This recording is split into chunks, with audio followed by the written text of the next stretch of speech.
Do you ever use these hydroformic suctions when you use your ultrasonic or piezo? They're kind of nice because they're a little bit more hands-free.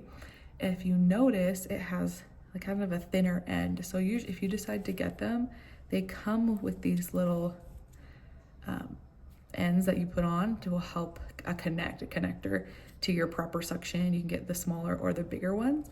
And then when you use it in the mouth, you'll notice this curly Q end has all these little holes.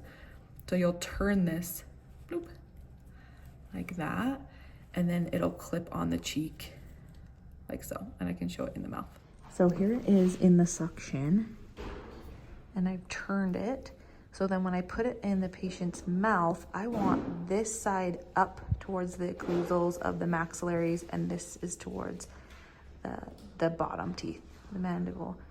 And then, so this would be perfect for the patient's right side. If I'm gonna move it to the left, I'm gonna switch it.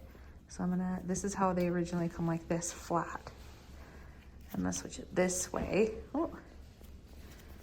So then when it's in the mouth, do this with 2 hands.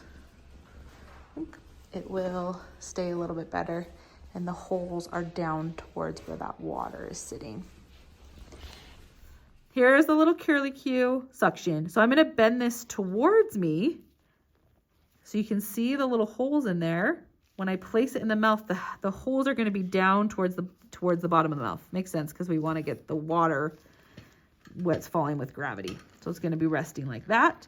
And then I'm gonna do it opposite for the other side of the mouth. I'm gonna twist it like this and bring it around. The holes are now towards the bottom of the mouth. And that's just gonna hook just like that. So as I ultrasonic, get all that water that's falling in the back of the mouth.